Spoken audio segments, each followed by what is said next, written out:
Hello, everyone. Thank you for joining us today.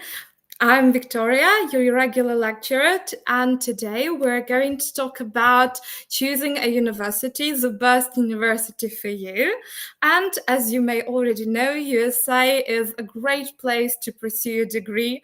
Moreover, you can find more than 4,000 higher educational institutions with different scholarships and types of funding.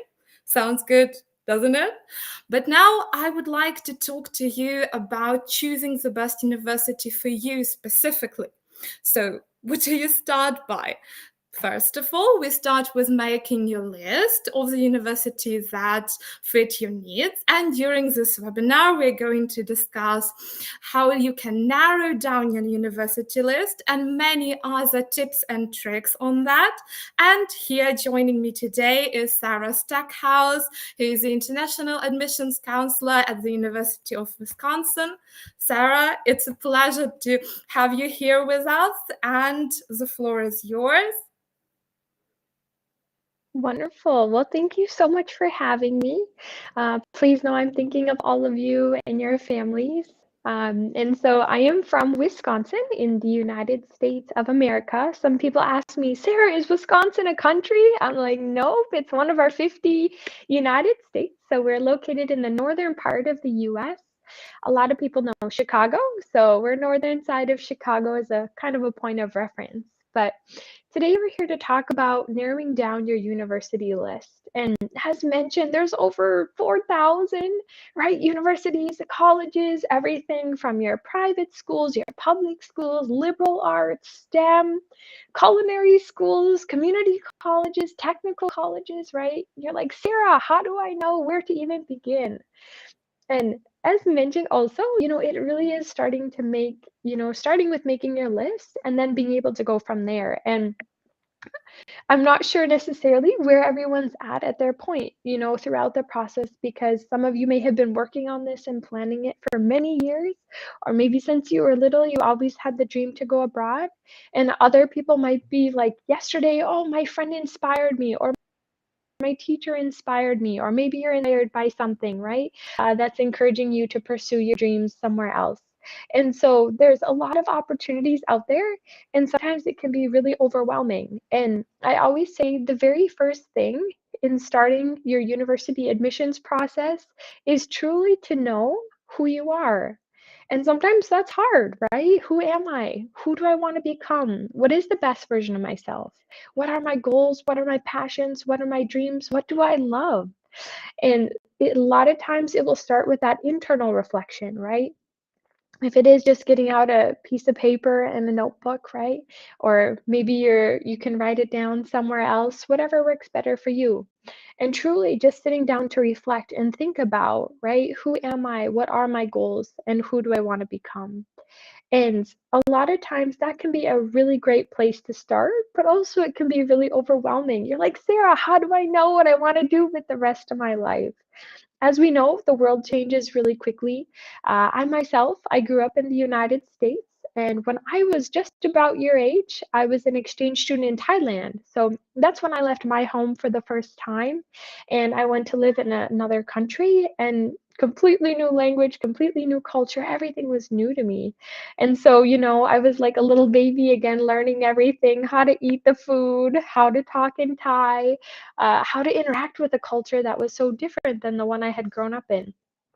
And it was one of the most beautiful experiences of my life, and truly changed, honestly, the course of my life. And, when I was younger, would I ever have imagined that I would be studying abroad in another country? Not necessarily.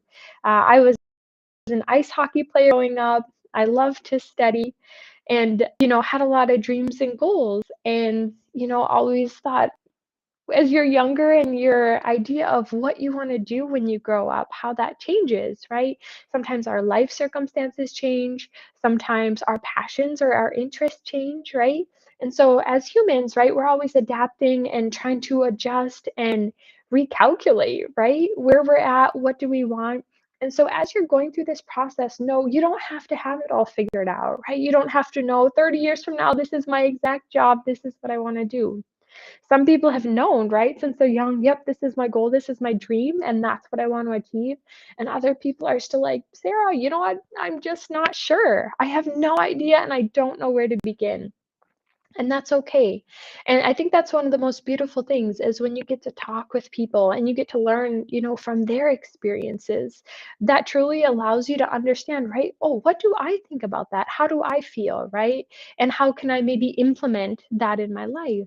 And so as you're going along and trying to figure it all out, just know there's a lot of support out there for you. Education USA is an amazing resource, as well as you have all the admissions counselors in the United States as well too, that are happy and here to support you through that process.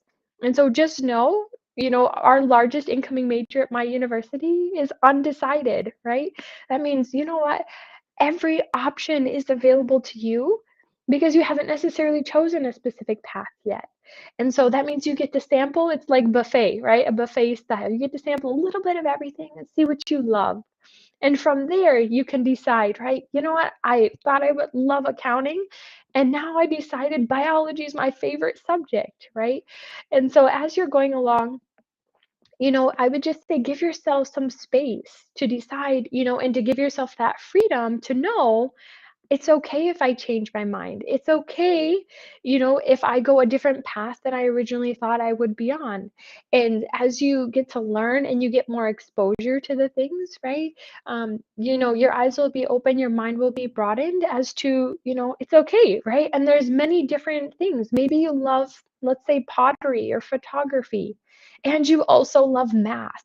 That's amazing, right? So just being able to know that you can have more than one passion, you can love more than one subject and actually be able to pursue that, that truly is the beauty of the US education.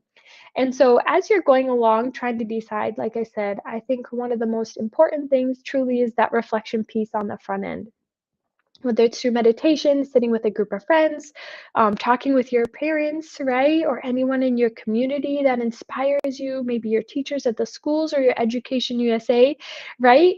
Friends there as well too. There's a lot of great resources and support available to you. And just know you're not alone in the process. I myself, right, I told you I went to Thailand, but I was an international student in the UK. So I went from the US and I studied my bachelor and master's in the United Kingdom. And I, much like you, was sitting in, the US like, what do I want to do with my life? Where am I going to go? And what do I want to study? And so, when you look through the websites, right, that's kind of how I got started. Sometimes it's looking through a website, maybe you get a recommendation from a friend. There's so many different ways you can find out about different universities, and just trying to narrow it down. Sometimes it's like there's so many options. I don't know where to start. And so my best suggestion, and this is comes to the point of the presentation, right, is being able to narrow it down. And so really in that reflection process, it is trying to figure out what are your passions and what are your priorities, right? So as you're going through, for someone, right, their priority might be, let's say, for example, I don't want to go anywhere where it's snowing, right? Well, if you look out my window, I walked through 3 inches of snow this morning, right? I don't want to go anywhere where it's cold. So if you're looking in the US, you're going to want to look somewhere a little bit warmer. Let's say someone's priority is their subject or their major. So I want to go somewhere that they have an amazing actuarial science program. That's my main target, is my subject. Other people might be, I need to go somewhere where I can get a scholarship, right? So finances play a really big role in that as well too. Some people might be more concerned with rankings, right? We all know every university has their own set of rankings. So there's always a lot of opportunity there to broaden your mind, right? In terms of the numbers. So rankings might be important for someone. It really just depends, what is the priority for you and what is most important. And so as you are going along, it is making that list. My top priority is XYZ, right? So my top priority is, let's say, location, or my top priority is going to be finding a school that has an amazing dance program because I love dance, right? Or maybe it is finding a program that you can get an internship, right? Or maybe it's something that you're trying to figure out for your career goals later on after the fact. So what's the employability rate? Okay, so I'll tell you something. Every university is going to have numbers. And what I mean by that is every university is going to have an employment rate, right, for students once they graduate. Every university is going to have, class sizes and trying to figure out, how many students are in the class or student to faculty ratio. And so universities, right, as we're going through and we all have our numbers, one of the questions you should always be asking yourself is this applicable to international students, right? So when numbers are made up, like when, right, they're in brochures and all the things, that's the information you're getting. Just take a minute and ask yourself, is this true for international students? So if a university says, oh yeah, we have an employability rate of, let's say 87%, is that also true for international? Is international included, right? Or what is the employability rate for all the international students? And just being more inquisitive, right, into the numbers, because you'll see a lot of numbers everywhere. This is our class size. This is our student count. These are the amount of internships we have available, or these are the amount of students studying abroad. And so you'll see a lot of numbers. So it is just taking a minute, right? You're going to be doing this at university anyway, so you might as well start now. But taking a minute to analyze those numbers and find out what do they truly mean, and being able to ask those additional questions, right? So as you're going along in that process, a lot of it is going to be asking questions and advocating for yourself, right? Trying to figure out what is the best fit for you. What is the best fit for you? What is the best fit for your family? What's the best financial fit, right? There's a lot of things to balance. And sometimes you can't have it all, right? As you're trying to find the perfect place. And sometimes you can, right? It's a little bit of give and take. And you're trying to figure out what is that give and what is that take. But I'll tell you, with over 4,000 options in the US, you will find many universities that are a perfect fit for you. And so when it comes down to it, how do I decide, Sarah, where I want to go? And so I always tell my students, find the place that feels the most like home. And what I mean by that is find a place that truly challenges you, right? To become the best version of yourself, where you can truly be the person that you are and the person that you want to be. But also find a place, right, where you feel supported, you feel valued, right, and you feel like you can contribute, right? And so try to find that balance of being able to become whoever it is you want to be and do the things you've always wanted to do, but also a place that you feel cared for and a place that supports you. So I'm much like you. I made my decision based on a website when I was in the US, like, yep, I think this is great. You talk with the admission people, what do I need to do? What do I need to submit? And then off you go, right? And it's a very daunting process. It can feel like a lot, very overwhelming. And with the US, I think one of the more challenging things is every university has its own admission process. So I'm sure, as you know, right, some will require SAT or ACT. Some will require English proficiency or a certain level, right, of English proficiency. Some might require letters of recommendation, or some might require, I think, okay, sorry, I was frozen for a second. And some might require, different parts and different documents and financial documentation and different things like that. So it is really important as you're going through and trying to learn the process, right? Are you looking for a school? Did you give the SAT? Did you give the ACT? Do you have English proficiency? What are your scores? And you can narrow down that way as well too, based on the admission criteria and kind of how you fit into that as well. So it is trying to see the admissions piece. It is trying to see the financial piece, which is always going to be a big influence no matter which student you are anywhere in the world, right? Are there scholarships available? Is there extra funding, right? Those are going to be really important things. And how do you get the best scholarship, right? So some of them will be based on merit. Some of them will be based on financial need. So there's a lot of different options when it comes to, right, the finances, especially at different universities and colleges. And the other thing when it comes to finance you're going to want to think about is, right, so you're going to typically you'd pay your tuition and fees, right? Maybe you have international student fees. You also have housing and meals, right, if you're living on campus. Some universities, right, will require you to live on campus, some won't, so it just kind of depends. And then a lot of times you'll have health insurance, and maybe some of the other schools, right, have different other fees or things, maybe books, for example, right, that you're going to need to pay as well too. So as you are going along, just make sure you're asking, like, are books included in tuition or aren't they, right? That way you can get a clearer picture and compare. We say apples to apples, but you can compare the same thing, right? When you are going along. So don't just take the numbers, we say, at face value. Don't just accept the numbers for what they are, but ask the right questions, right? Are your books included in tuition? Are there any extra fees? Are there any other expenses I should really be thinking about? And the other thing to think about too is when you're going along is some cities in the US, right, will be more expensive to live in and some will be cheaper, right? So sometimes you might be paying a cheaper tuition, but your living costs will be more expensive. So it's, you're still going to be paying the same money, right? So it's, what am I paying for? Am I paying for my place to live, or am I paying for my education, right? In terms of the tuition and expenses, where's my money going? And it's really trying to compare the balance, right? As to where is your money going for what. And so when you see your total I-20 cost, right, on the document that says, yep, this is the amount, the total, everything all together, the full package is going to cost you, this is how much money you need to have in the bank account, right? When you get to that point, it is trying to compare, right, one university to the next, to the next, to the next. But take a look at the numbers and see, what are you actually paying for, right? And where is that money going? The other thing that's really interesting is you might find a university, let's say, for example, that costs $60,000, right, per year for tuition and everything, right? So I-20 cost is $60,000. And they're like, yep, we're going to give you a $40,000 scholarship. So it's going to cost you $20,000, right? You might have another university that costs you $30,000, right? But has a $10,000 scholarship. And you might be like, oh, it's only a $10,000 scholarship.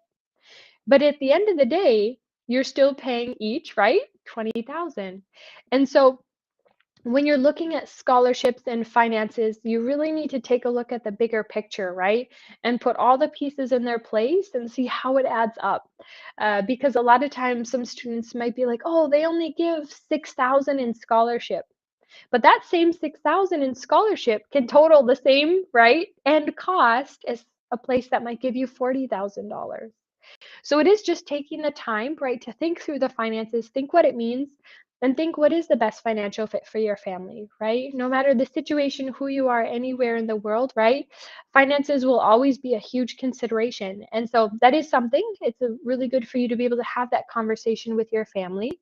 And, situations change all the time, right? So just being able to be mindful and consider that as part of your factor. And for some people, that might be the first most factor, right? Of where I can go depends on what we can afford at the time. And so just knowing that up front, there's so many different options available and a lot of scholarship opportunities. And you're like, Sarah, but how do I find them, right? So it really comes down to figuring out what places you're interested in, right? And Education USA, they're amazing. They're going to have a lot of resources for you to know which schools might have great scholarships. They have, a lot of contacts with the university to find out that information as well too. But it also takes research on your end. You have to remember, this process should be fun and exciting for you. You're planning your future, right? But it can also be really scary. And I'm totally there with you, right? I was there once, and in your shoes. And so I can understand, it's trying to figure out, where do I begin? How do I start? And so it really is, this is going to be your first research project, right? When you get to university, you're doing a lot of research. You're going to have a lot of, fun academics, things outside of the classroom, but you're going to be studying, right? This is your very first study project of university, is trying to figure out where you want to go.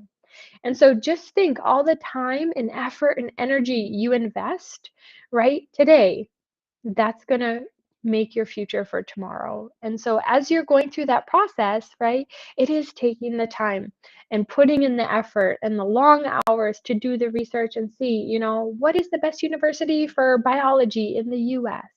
Or what universities have great scholarships for international students? Or, you know what, I think I want to study in the northern part of the US. So let me look at those top few states, right? Or maybe you want to study somewhere a little bit warmer. So you're trying to learn more about, let's say, the California system, right? So it just kind of depends, again, on what's your priority. The other thing is, As you very well know, the US is a very big country. And so when you're thinking about what type of environment do I want to live in? Do I want to live in a big city, right? Do I want to live in a smaller city? Do I want to live somewhere where there's nature? Do I want to live, right? So you have a lot of different options available to you. And so part of finding that right fit truly is doing that self-assessment. Where would I be happy living? What type of environment can help me thrive, can help me to become who I want to be, right? So just because it's not necessarily a huge city somewhere, right, doesn't mean they don't have a world of opportunities available to you. A lot of times nowadays, universities and colleges will have study abroad programs, and you as an international student, a lot of times can participate in that. So let's say, for example, at my place, if you come study with us, you can spend your first year in Eau Claire, and maybe the second year you want to go study somewhere else. Maybe you want to go in Canada. Maybe you want to go in Europe or Australia, right? You've got a lot of different options. Maybe you want to go to Africa or South America. You've got so many options available for you, right? And so you can look at planning, right? Studying abroad and going for a semester, going for a year, going for the summer, or going for a 2-week immersion program. So just because you choose a place doesn't necessarily mean you're going to have to be there for all 4 years. Maybe you love it and that's where you want to surround yourself with, and maybe you're like, the world is my classroom, let me go explore, right? And so you will have other opportunities to study abroad. And one other program we have that's really cool in the US is what we call the National Student Exchange. So that means, let's say if you come study at my university in Wisconsin, maybe the second year you go study somewhere in Florida. Or maybe the third year you decide you want to go study somewhere in New York or California, right? So there's a lot of exchange programs even within the United States where you can go study in other states as well too. So there's a lot of really neat opportunities for you truly to make the world your classroom. And so they don't put too much pressure, right, on trying to find the perfect place or to find the only one best school, because you'll find a lot of schools that will be perfect for you. And knowing, right, if you get there and you really don't like it, guess what? Guess what? You can always transfer. You always have the option, right, to go somewhere else. If you decide that, you know what, it just isn't the best fit for you, maybe there's a place with different academics that you would prefer somewhere else, or maybe you just really don't like the big city or the small city, right?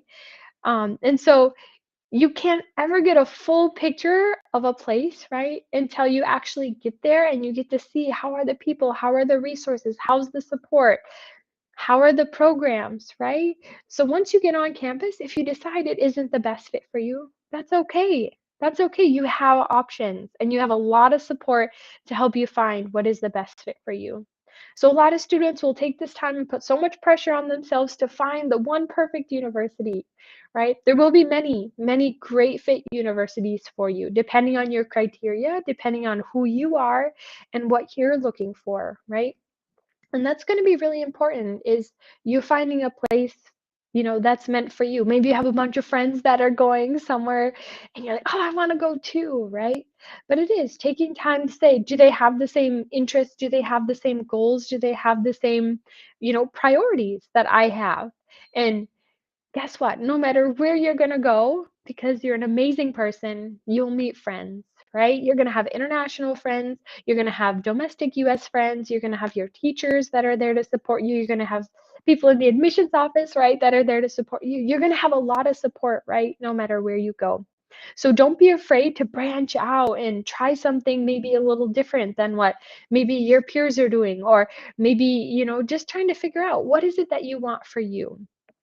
A lot of times, sometimes too, is that parents might have an idea, yep, I think engineering is great. Yep, you should be an engineer.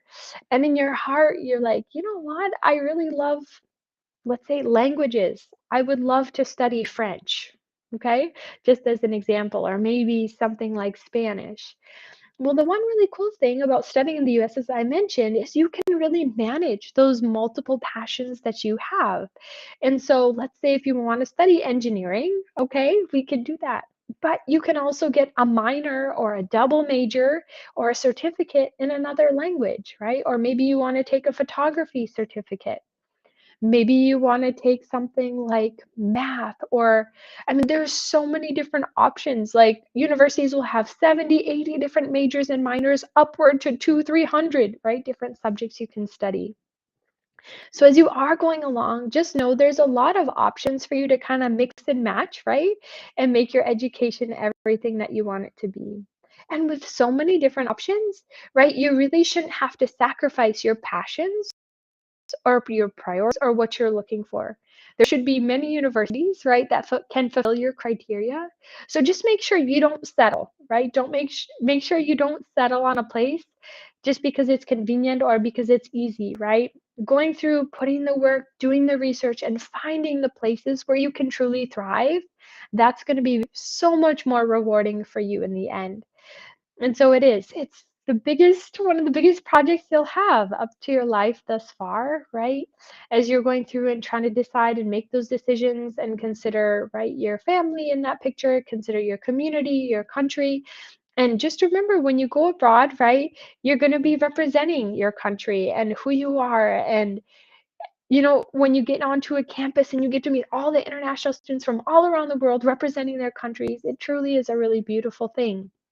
And you get to meet friends. It'll be some of the best years of your life. And it isn't worth stressing over now, right? But this should be like fun and exciting process for you because you're planning your future, you're planning your dreams, you're planning your goals. I always suggest to my students, make your bucket list, right? Make a bucket list and go through and figure out what are those things you love? What is it that you want to get out of your college experience? Is it that you want to come away with an internship? I want to have 5 friends that I can just, enjoy the rest of my life with, that they'll be friends forever. I want to swim the river, right? Or I want to see the specific thing in the United States. Or I want to make sure I have a really good mentor on my campus.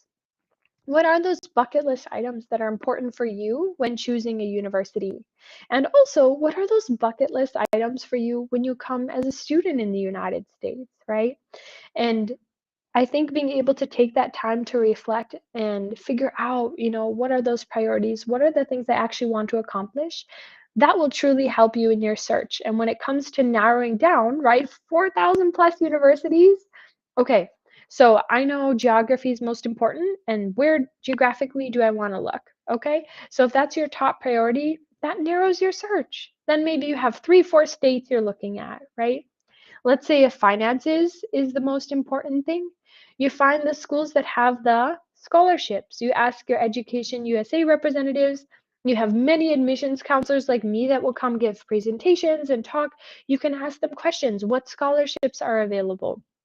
I used to work at a technical college, and now I'm working at a 4-year public liberal arts college, right? So I've seen both ends of the spectrum. I've seen people come in that want to do business, doing a 2-year degree, doing a 4-year degree, right? People that are interested in more the liberal arts side and people that are more interested in STEM. And so you'll find there's such a vast array of options for you in terms of subjects and what you want to study. And even if you don't know, what is that particular subject, right? It is just taking the time to figure out, what other priorities. So if it isn't a specific major that's your priority, what is your priority? And being able to narrow it down that way.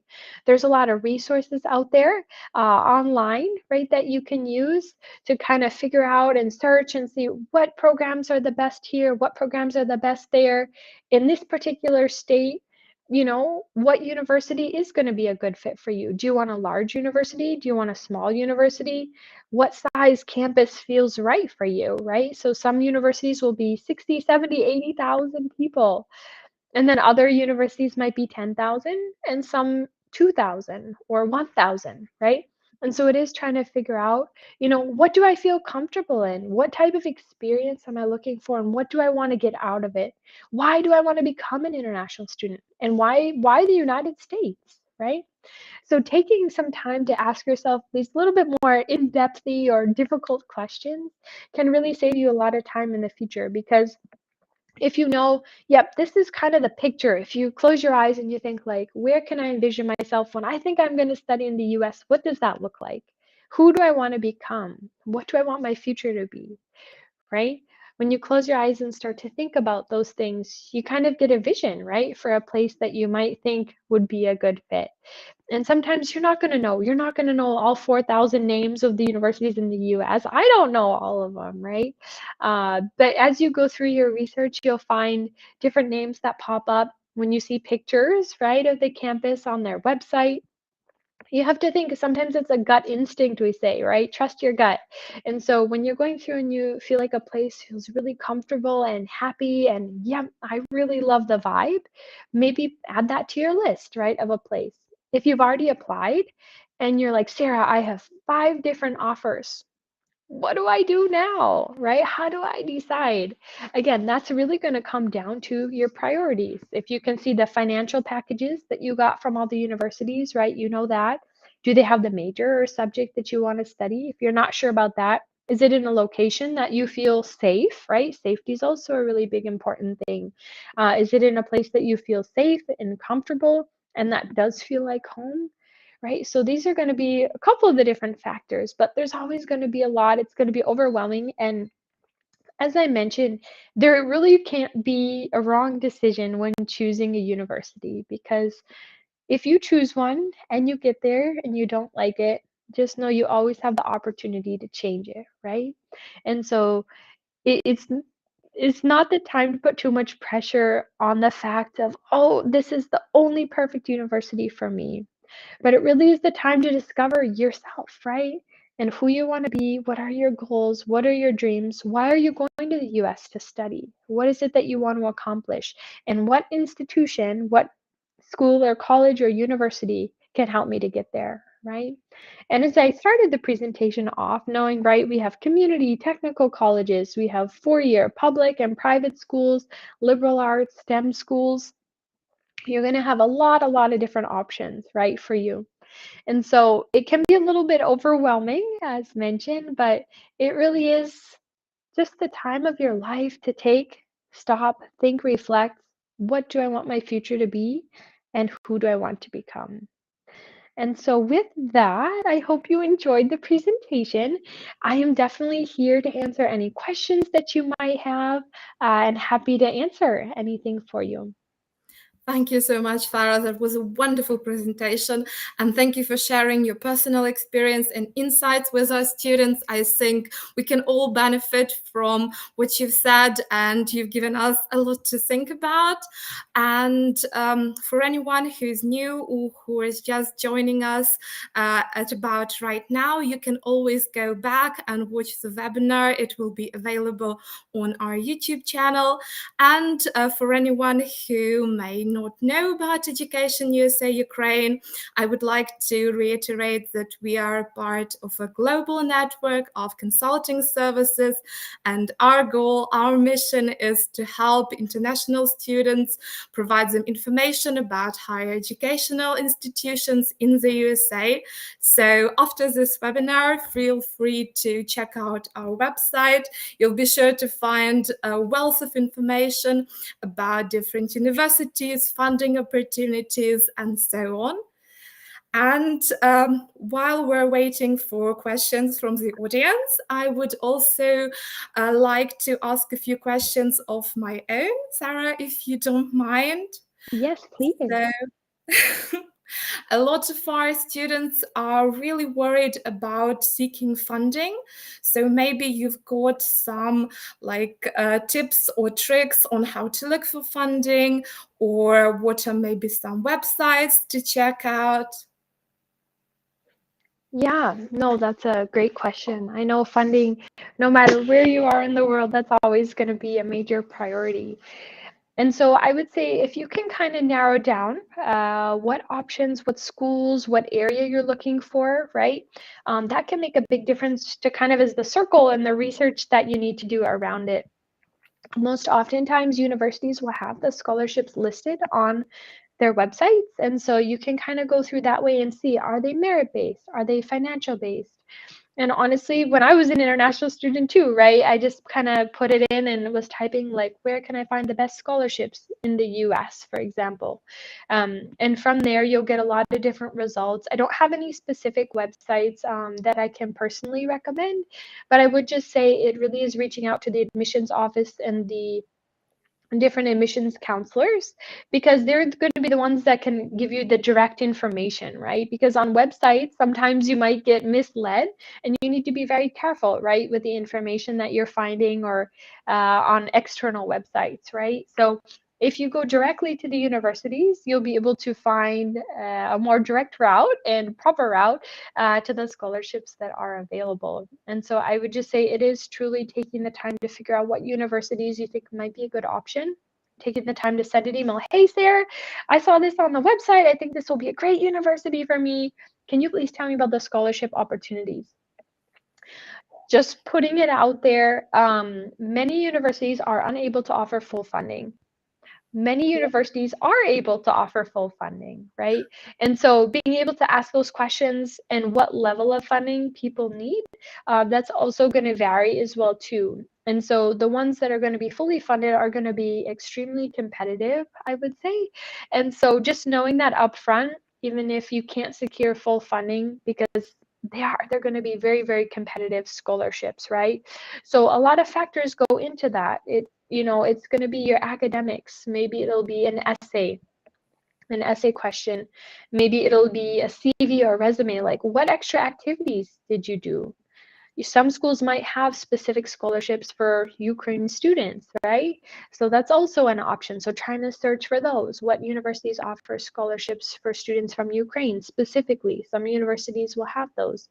And so it just kind of depends on a variety of factors. And it really is knowing yourself, what kind of student you are. Are you competitive for a lot of the scholarships? But then you're also going to have a lot of scholarships that are based on, like I said, activities or who you are as a person, right? So we care about you more than just your numbers. And what I mean by that is a lot of universities will care more about other things apart from your SAT, ACT, from your test scores, right? From your English proficiency, from your grades. We want to know who you are as a person, right? So taking extra time on the essay, not just being like, oh, it doesn't matter, it's fine, but actually putting your heart and soul into it. Even if you don't like writing, I'm sorry, you're still going to have to write the essay. And so definitely making sure you take time to do that properly. That'll be very important. Spending time on your CV, resume, highlighting volunteer and service learning things.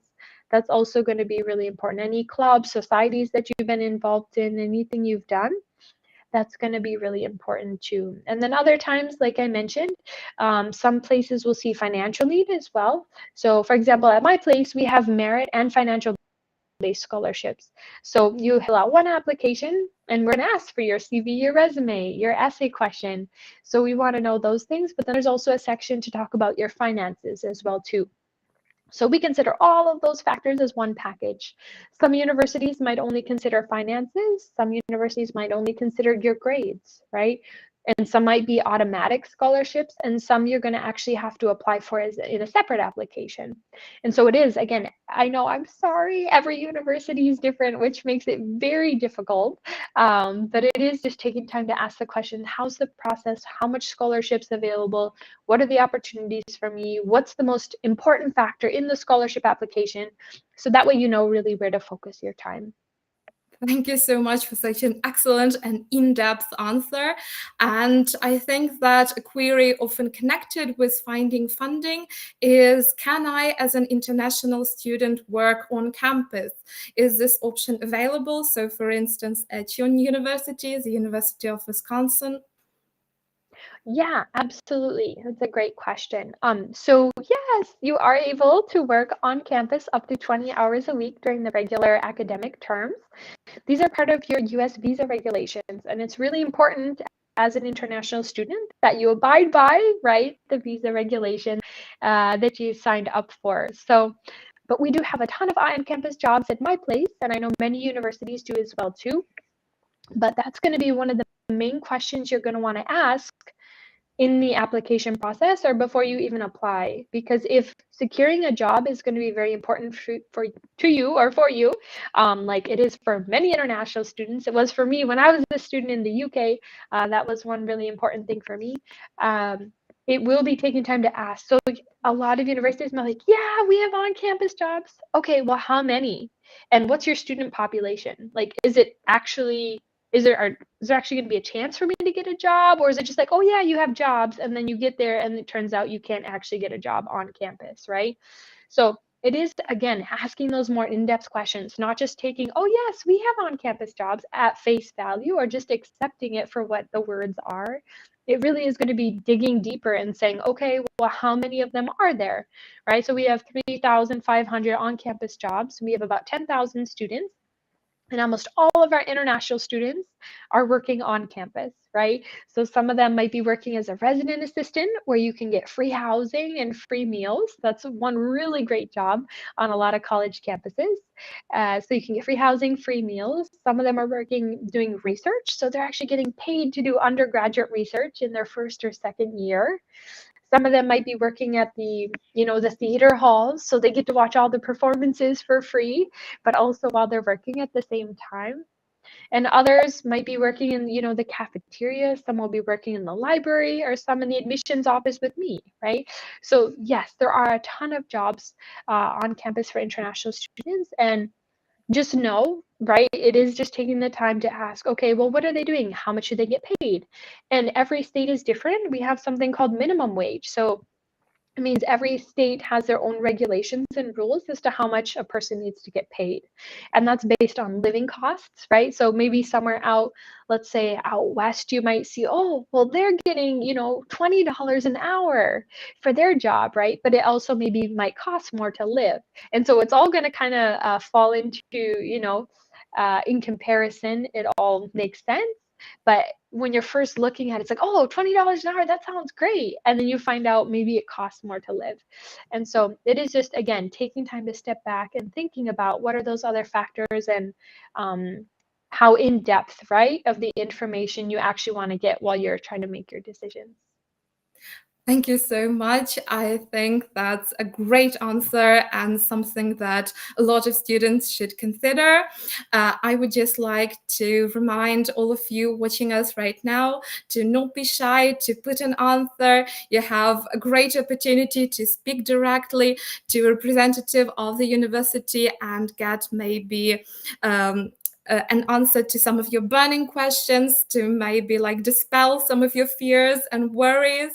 And I've got another question from myself. So a lot of students here in Ukraine are really worried about testing requirements, seeing as we no longer have the chance to take, for instance, TOEFL or IELTS here in Ukraine. So what are the requirements like at your university? And could maybe some Ukrainian students be excused from taking tests or be given an alternative opportunity? Yeah, that's a great question. So some universities will have what we call placement exams. And so even if you're unable to secure a TOEFL or IELTS, there's an option to take an English exam. And you could be placed into the intensive English program, right, based on your scores. So you can start that way. I shouldn't say a lot, some schools accept Duolingo, which is an option that you can take online at home, a lot more user-friendly. It's a cheaper option as well too. So my university, for example, we've seen a lot more students taking Duolingo nowadays if they don't have access to something like TOEFL or IELTS. But typically, because we as a university, when we issue a document called an I-20, which is going to be your immigration document you can use to sit your visa interview, when we issue that, we have to say, yep, they have English proficiency, right? So when we sign on the dotted line, we need to make sure that we have that. And so how we measure that English proficiency is oftentimes going to be with an English exam. So most of those are going to be your TOEFL, IELTS, Duolingo. If students have given SAT or ACT in the past, that can also be used as English proficiency a lot of times. But I would say if access to kind of testing in general, right, based on circumstances, I would say Duolingo is probably going to be your best option. And then it is finding a university, right, that accepts Duolingo, and we definitely accept that. Okay, thank you very much. I think that's reassuring. And also, another thing that I think a lot of students are wondering is how is the living situation going to look like? Like, are there options to live on campus? Do they have to, like, maybe rent a flat with friends and then commute? So, could you maybe share some tips about that, and maybe some like specific examples having to do with the University of Wisconsin? Yeah, absolutely. So every university is going to be different. Some universities are going to be spread out through a huge city, right? And then others are going to be walkable. Like, so from our place, all the residence halls to probably the furthest point on campus is going to be about a 15 minute walk. And so you can get to and from quite easily. You don't need a car. As mentioned, some other universities are going to be huge, right? And you might need a car to get to and from, or you need to plan an hour's worth of time to get to your class. So your timing, right, and budgeting your time will be really important. So every campus is going to be different.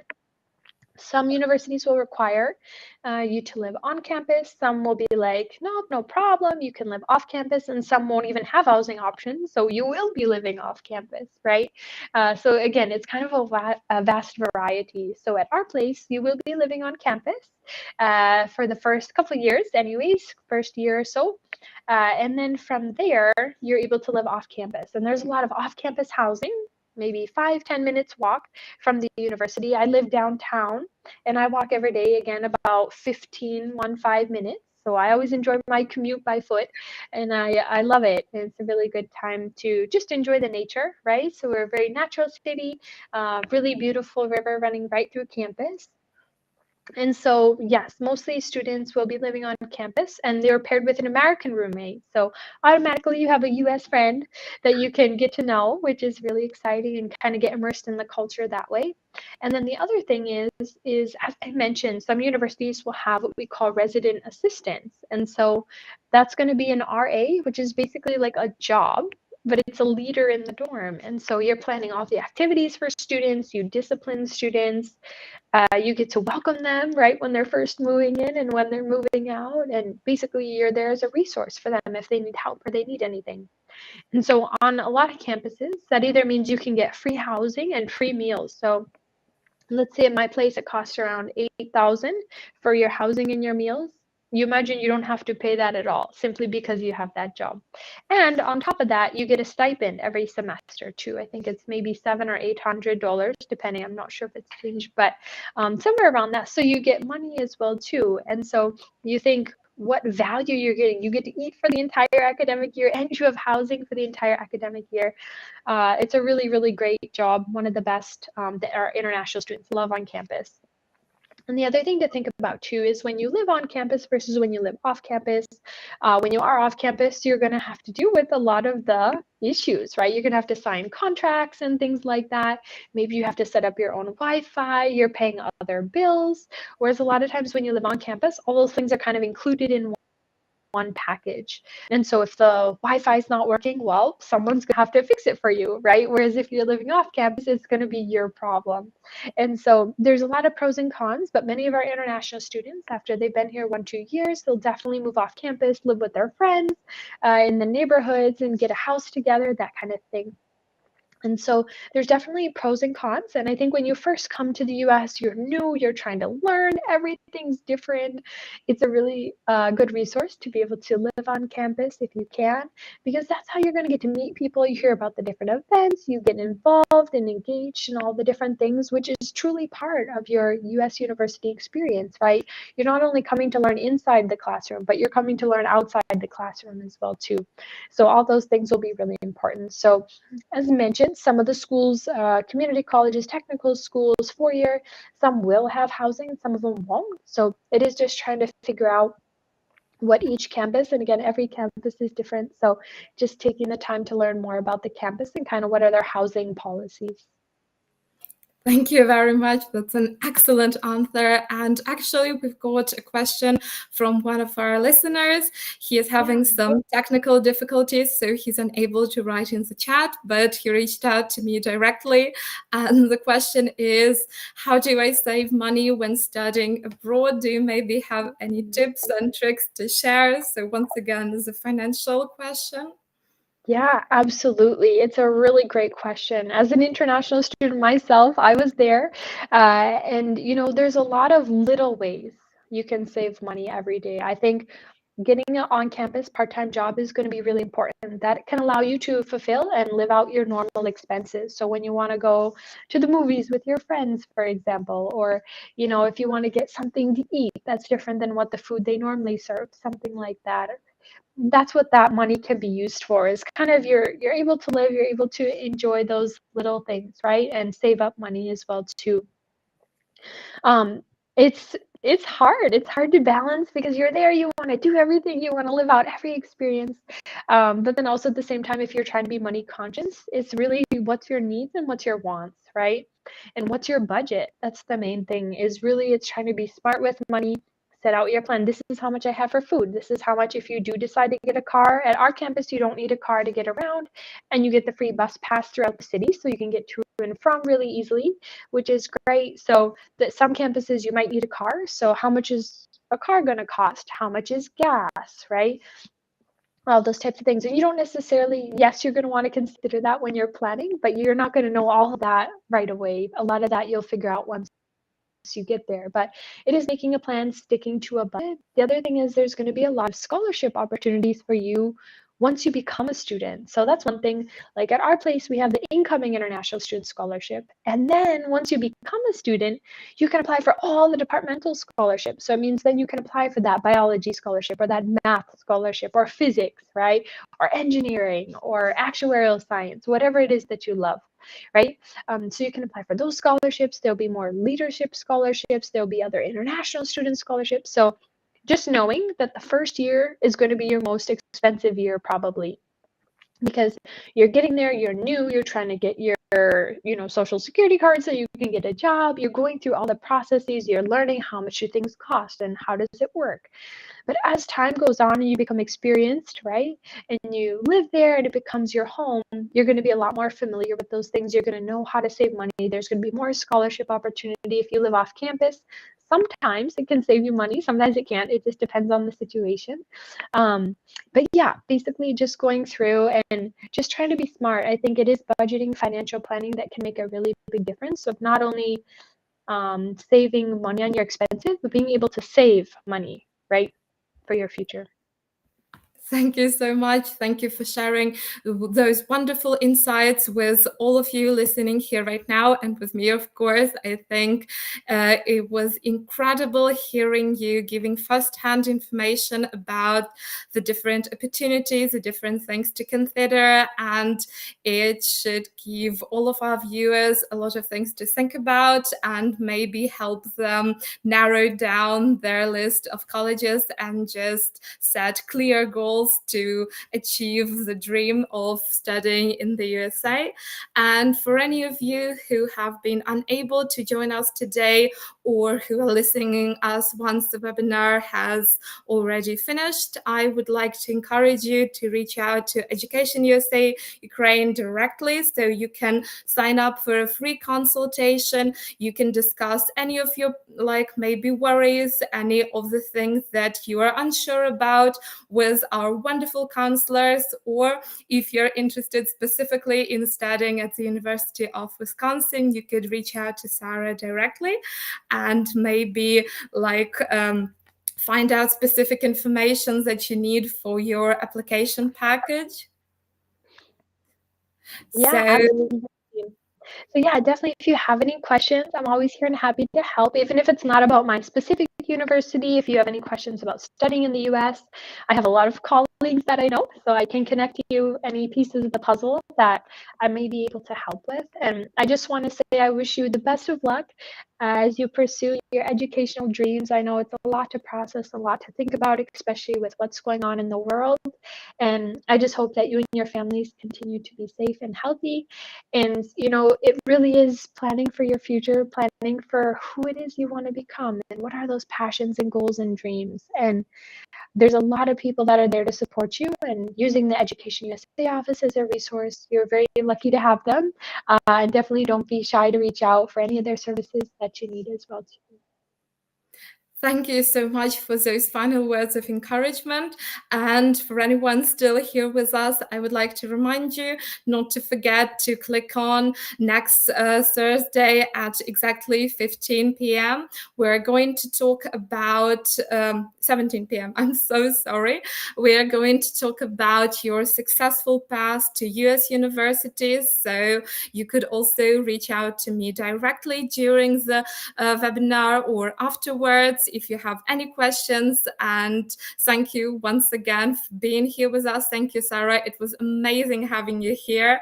And I wish all of you a great day, a great evening, wherever you are in the world. Thank you. Thank you.